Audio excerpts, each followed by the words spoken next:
if I could go back in time, I would have started investing my money at 18 years old or when I started, earning money for the first time. But I didn't know, I only knew about saving. I didn't know about investing. And it's so interesting. Like, had I known what I know now, goodness, where would I be? If I started investing even just like $100 a month at 18 or even 25 and stuff like that. Does talking about your money make you cringe? Are you tired of fighting about finances? Do you want to stop sabotaging your financial happiness? Then you are in the right place. Welcome to Breaking Money Silence, a podcast series aimed at helping all of us talk more openly about money. Your host, Kathleen Kingsbury, is a wealth psychology expert who is doing what she does best, speaking about taboo topics. International speaker, author, and founder of KBK Wealth Connection, Kathleen understands money and our relationship with it. Over the past decade, she has empowered thousands of people to break money silence at home and at work. Now, here is Kathleen. This episode is sponsored by Plan Well, Be Well. Plan Well, Be Well is a place that connects your financial well-being to your personal well-being. It's a place to inspire and learn, to define your aspirations, to begin articulating what well-being looks like for you, and a place to provide the financial tools needed to achieve your financial goals and live your intended life. Because when you plan well, you can be well, now and in the future. To learn more, visit planwellbewell.com. Today, I am joined by Jessica Moorhouse. Jessica is a sought-after millennial money expert, accredited financial counselor in Canada, a media personality, and the host of a popular More Money podcast. Jessica was nice enough to recently have me on as a guest, and we got to know each other a little bit, and I thought, why not share her expertise and insight with my listening audience? So welcome, Jessica. I'm really excited you're here today. Thanks so much for having me. Yeah, so there's so much more to say about you and the work that you've done. But one thing is for sure, you are passionate about financial literacy and financial education. Tell us a little bit more about why that is. Yeah, it's definitely something I wouldn't have predicted when I was younger. Think about what kind of career I wanted to do. I honestly thought that I went to university to study film, and I thought I was going to have a career in film as an editor. But then once I, like many millennials, graduated university in 2009, so the height of the recession, there was mass unemployment, and just it kind of made me rethink everything, including my choice of career. And so I basically kind of took a left turn and just got a regular office job so I could just start making some income, eventually move out of my parents' basement. And during that time, I also realized I had no financial literacy, pretty much. I had some really good habits that I got just, from observing my mom as the money manager of her family. But otherwise, I really didn't know anything. I didn't know the difference between a checking and a savings account. And so from kind of recommendations from my older sister, who's 3 years older, she started reading some personal finance blogs just because she wanted to learn this stuff too. And had some book recommendations. I'm like, yeah, sure. I just literally thought I was going to do a little research and then go off on my way, never kind of revisit. But I thought it was so fascinating that, and this is now going back like 11 years, it was so fascinating that people were writing about their personal finance journeys, how much money they were earning and spending, what their net worth was. I'm like, people are talking about this? No one talks about money. Like, it's a very kind of taboo subject. Yeah. I thought it was the coolest thing. And then reading books too that basically said, if you do some of these best practices, you can improve your financial life. And from someone like me who grew up in a, lower middle class family, we always had enough, but not anything extra. There was always, friends around that had more. I always just thought, well, that's, how I was raised and that's how I'm going to continue to live as an adult. To realize that just because that's how I was raised or that's what my present situation was, that does not have to be my future. I thought that was so powerful and exciting, the idea that I could have a more financially stable life or a wealthier life. and I didn't have to like win the lottery or, go in a totally different career path and become a doctor or something like that. I'm like, well, this sounds pretty cool. And so I started applying some of this in my own life, started my own blog to kind of document what I've been learning in my own journey. And it was something that I'd always just did on the side for a good 5 or 6 years. Then I, started my podcast. And then eventually I got to a point 5 years ago in my day job. And I'm like, well, I'm going to leave. I'm going to maybe move to another company, or I guess another option, because I just turned 30 and a little bit of a quarter life crisis. I could just quit my job and try to make this thing on the side my full-time job. Let's just, what's the worst that can happen? If it doesn't work out, I can get another job. And so I did that, and things have worked out really great. I've been able to expand my business, and I'm thriving and really like it. And this really, in a weird way, discovered my passion over a decade ago. I just didn't really realize it was more than a hobby. It was like, no, this is your mission. I think this is your purpose. That is so awesome. I was just discussing with somebody else the idea that around 29, 30 is when people tend to start to realize what their life passion is. And some of us fall into it and some of us discover it. In fact, when I did a major transition and started to really understand my interest in psychology, and then it was a little bit later with money and psychology, it really happened around 30, 31. So it's kind of an interesting pivotal time, and great huge. that it's really worked out for you. Now, you described growing up in a family that you didn't talk about money much, and you were surprised that you could do better. But now that you've worked on your relationship with money, you obviously spend a lot of time talking to other people about money. What are the 3 words you would use to describe your relationship with money? It's a complicated relationship, I will say. It's definitely evolved. I think before, maybe this time, like when I was just starting out, I'd say words that I would use to describe my relationship with money would include, maybe things that I aspire to or wanted. I wanted stability. I wanted freedom. I guess just, some certainty, because, when you don't have money or you don't know when it's going to come, there's a lot of uncertainty. And I felt like there was a little bit of that growing up. My parents did the best they could hiding some of those things and shielding us from some of those things. But there were, definitely times where my mom, didn't earn. I mean, she's never really earned a lot in her profession because she started her career late. She raised me and my 2 sisters, and there's a time that was really burned into my brain when my dad, he worked for a news station. They were on strike, and that was a big Scary. impact on me. It was very scary, and so money, even though we never really talked about it, it was always very present. We always knew, what does it look like when you don't have it? What's it look like when you do have it? And for me, I think that the biggest thing that I realized as I became an adult was I didn't want to repeat what my parents did an amazing job.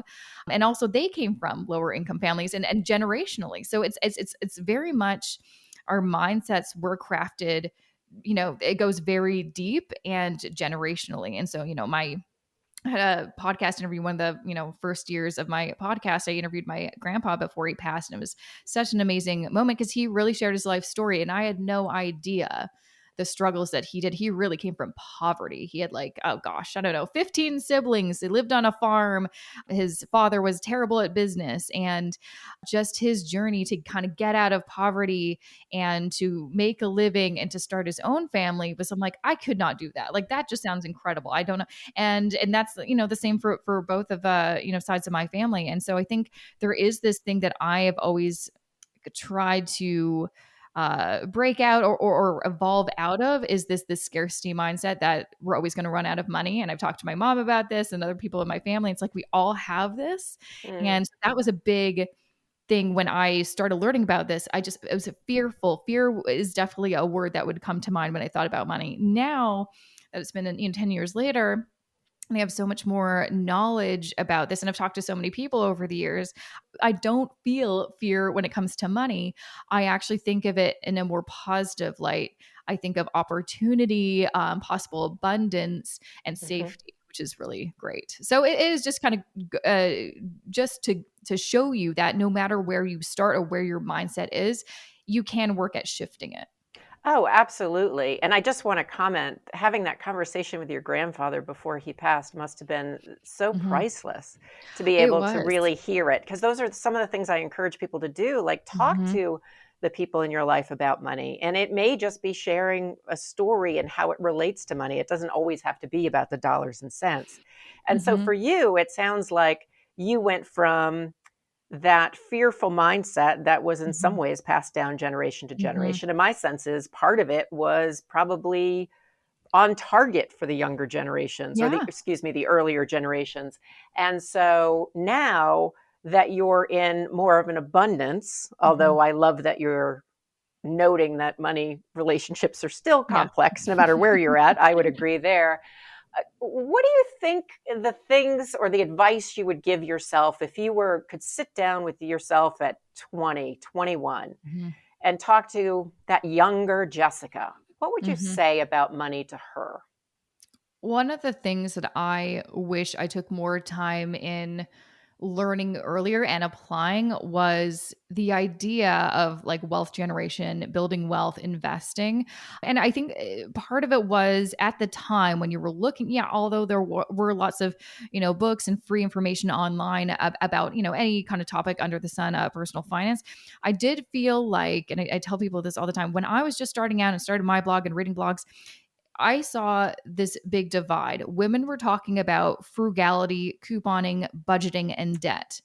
If you Fascinating. wanted to learn about wealth or investing, men were talking about that. Not that that's a bad thing, but as a woman, sometimes I felt like I couldn't really understand them. They were using a different language or tone that I was used to. I didn't feel like I was welcome.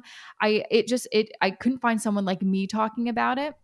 And sometimes when you're like, "Oh, I wish someone would do that." And then you realize, "Oh, that's me. I need to do that. I need to be that person for other women who feel like I can't really identify with this person. I like the information that they're saying. It's not connecting with me." And so for me, it did take a lot longer, really up until my late 20s to take advantage of, okay, like maybe it means taking some traditional courses. It means stepping outside of that fear of the unknown, because really I really hated that feeling of imposter syndrome. Like, I know I don't know a lot and I know I can learn it, but I'm afraid someone will find out that I don't know what I don't know. And but then I am like, you know what, the only way to get rid of this fear of being, someone think, "Oh, you said that wrong," or "You don't know anything about investing," it's like, then you have to take the time, you have to invest in yourself and learn this stuff. And that's what I did. And it was very uncomfortable for a few years, really learning this stuff. But then you get to the other side of it, you realize it's actually not as complicated as most people say. And then I realized I can be that voice for other people, making it less intimidating. Because the one regret I have is I wish if I could go back in time, I would have started investing my money at 18 years old, or when I started, earning money for the first time. But I didn't know, I only knew about saving. I didn't know about investing. And it's so interesting. Like, had I known what I know now, goodness, where would I be? If I started investing even just like $100 a month at 18 or even 25 and stuff like that. So that's So one I of hear my two, biggest regrets. well, I hear two pieces of kind of advice in there. Mm, One is invest as early as possible. The other is mm, it's okay to be uncomfortable yeah. and learn a little bit. And I think, You're always you going to know, be uncomfortable when you're learning something new, right? right, and taking that risk. What is interesting, and I think it's the same in Canada, but correct me if I'm wrong, Mhm. uh, in the US, there's not many school systems that require personal finance to Yeah, it's the graduate. same And is here. that Mhm. similar in Canada? Yeah, there's no that's the here I think often from adults is they don't teach this in schools. They're starting to integrate that into the curriculum, not as it depends on the province and municipality and how they're rolling it out and what the curriculum actually is and at what age. But yeah, in school I was never taught. There was not one course or one lesson, even in a math class, about finance or balancing a checkbook or budgeting. I learned all of that after I finished university and was Googling it. Like, how Which frustrating is is that? crazy. Yeah, that's Yeah, absolutely crazy. And I know both yeah, you and I want to change that by yeah. having these conversations and breaking money silence. Let's take a short break. You know that negotiating your fees and getting paid what you're worth is emotional business. And I know how to help you become a rock star negotiator. So I am offering an exclusive group experience, a masterclass on negotiating for a hand-selected group of business women. So if you're highly motivated, career-driven, and ready to take a deep dive into your money story and learn how to shift sabotaging beliefs so you can earn more, then this masterclass is for you.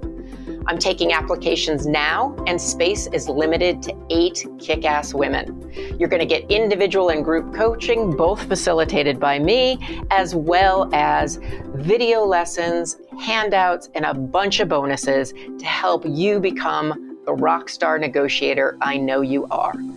So check it out at breakingmoneysilence.com/negotiating-masterclass and register today. Let's get back to the episode. And so because I just talked about the differences, or maybe more of a similarity between Canada and the US in terms of education around personal finance, when you think about millennials, and you think about millennials who are Canadian versus millennials that are from the United States, do you see any differences or similarities, or is somebody from that generation to somebody from that generation? No, there's definitely some differences and similarities. One thing that I find, especially as, I've been doing this for a decade and writing and talking about, but also I know a lot of people in the personal finance community from the US. And also I pretty much know everybody in Canada because it's not as big of a place as most people think, which is kind of great because then you get to know everybody. But it's fascinating to see some of the different mindsets and kind of thoughts about things. So one thing that I'm grateful for with all my friendships of people in the US is they're very much more, I'd say, risk takers. They love taking opportunities. There is a bit more of an entrepreneurial spirit compared to in Canada. Not to say that we don't have that, but there's definitely a difference I've seen. And so for me, when I want to get some motivation or break out, do something different, learn something new, I really do. I'm part of a mastermind and everyone's American and I get so much out of them from that. So there's definitely, I feel like, a little bit more of an opportunistic or abundance mindset when it comes to talking about money in the US compared to Canada. I wonder too if that sometimes has to do with just how our countries are structured and like things like we do have some kind of safety nets here in Canada, like healthcare. That is not a financial cost that we really have to worry about. There's some things that obviously aren't covered, but in general, that is something that we don't have to worry about. Whereas in the US, that is something that you do have to pay for. You have to worry about a lot. Right. And so that is something that you need to financially prepare for, save up for. And maybe that's where it kind of get that driver to be like, okay, we need to figure out how to make more money or how to cut back or something like that. So that's I'd say a big difference that I see. But I'd say like a big similarity is that we all want to figure out how can we live a better financial life than our parents and grandparents. That's what I see across the board is we want to have a more financially stable life. And also because we're in this age of information, it's never been easier to find the information you want for free online. There's kind of no excuse. Back in the day, there was an excuse. That information wasn't that accessible. And now you really can start from ground zero, no knowledge of this, start reading some online posts or listen to podcasts or watch YouTube. Like there's so many avenues that you can take. So there's kind of no excuse not to learn this besides maybe some of your own kind of personal hangups or psychological barriers and things like that. So I do see there's more of a hunger to learn this stuff so we can apply it. And that's kind of the exciting thing too, seeing this in just like the past, from how things were a decade ago to now. When I was starting to learn about this stuff 10 years ago, no one was talking about this. It was a very niche. It was very kind of like, oh, no one talks about this. Now a lot more people are talking about this. And it's not so niche or like a very specialized thing, which is exciting to see. It is exciting to see. And, one of the things you mentioned was regret. And I'm going to reframe it as you just learned a lesson when you look back. Yeah. Yeah, and exactly. So for someone who's listening in today, Jessica, who's identifying with your story or saying, yeah, I have a financial regret as well. What advice would you give them about moving forward? Well, yeah, I guess, no one really likes the word regret, but I'm like, that is what, if I can go back in time, I would do something different.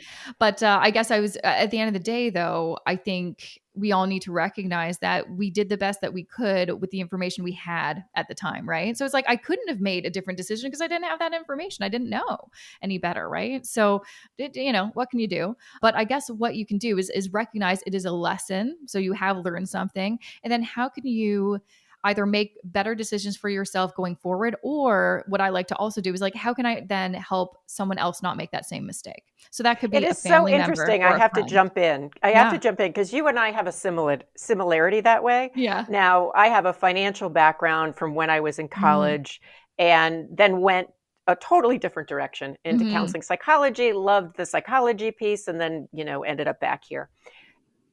But what I think is similar is I ended back here because of a traumatic situation around money in my life.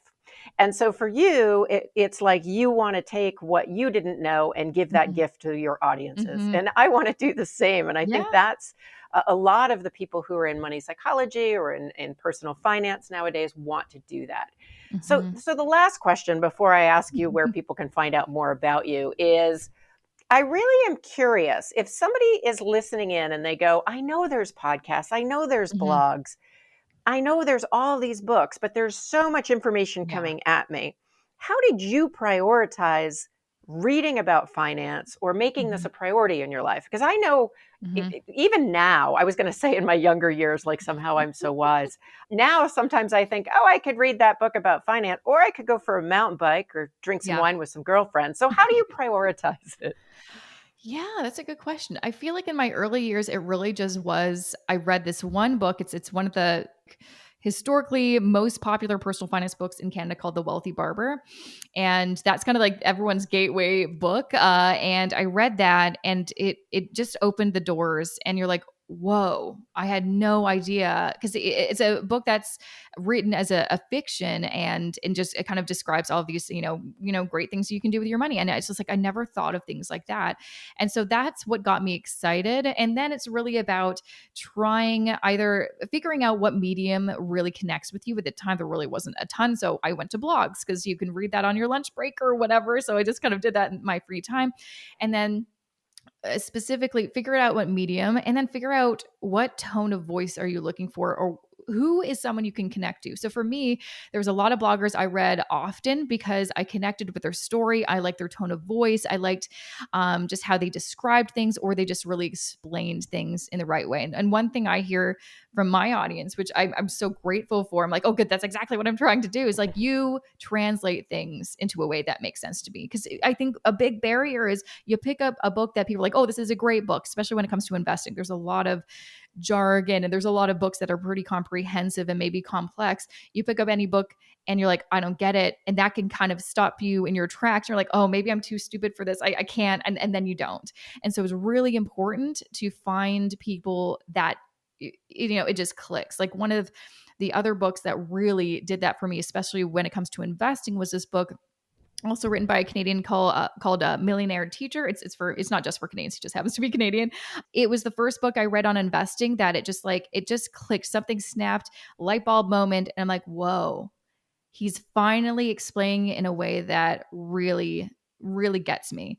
If you're reading something or consuming a piece of content and you're like, I just don't get it, move on to the next one to find someone who does get you and you can identify with. Well, and you raise a good point about all the information. The Mhm. advantage of all the information is you can find a voice that speaks to you. And I Yes. truly believe finance can be fun. It doesn't have to Mhm. be boring and you don't have to be lectured. And so I love what you're up to. Thank you so much for these book recommendations. I will put them in our show notes, Jessica.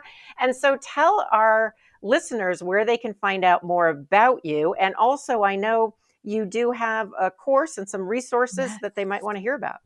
Yes. Yeah. Thanks so much for having me. So, of course, like my main channel is my podcast, the More Money Podcast, where I've been doing it for 6 years, almost at 300 episodes. And we really talk about anything under the sun when it comes to personal finance.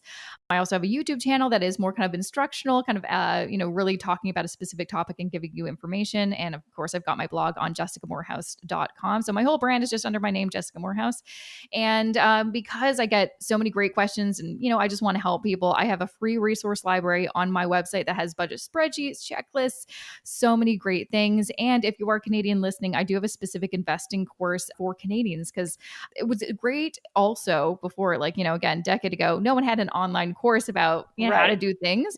Yeah. So many people have online courses, which is great. But I did feel like, oh, there's a bit of a lack of Canadian specific information, because it is different here in It is Canada. different. Yeah. So I created one specifically for Canadians since I'm Canadian. And it's all about, building wealth and investing for the long term. And it's called Wealth Building Blueprint for Canadians. That is the name of it. You can find it on my website. Excellent. I will put a link to that as well. And I really do appreciate your time, your expertise. I'm so glad that you found your passion. And so thank you so much for breaking money silence with me today. Thanks for having me. It was a pleasure. This episode is sponsored by Plan Well, Be Well. Plan Well, Be Well is a place that connects your financial well-being to your personal well-being. It's a place to inspire and learn, to define your aspirations, to begin articulating what well-being looks like for you, and a place to provide the financial tools needed to achieve your financial goals and live your intended life. Because when you plan well, you can be well, now and in the future. To learn more, visit planwellbewell.com. Thank you for listening to Breaking Money Silence, hosted by Kathleen Burns Kingsbury, a wealth psychology expert, author, and founder of KBK Wealth Connection. If you like what you heard today, be sure to subscribe on iTunes or your favorite podcast app and leave a review. Also, share this episode with your friends and family. It is a great way to get the conversation started. For more money talk tips and information, or to hire Kathleen to speak at your next event, go to www.breakingmoneysilence.com.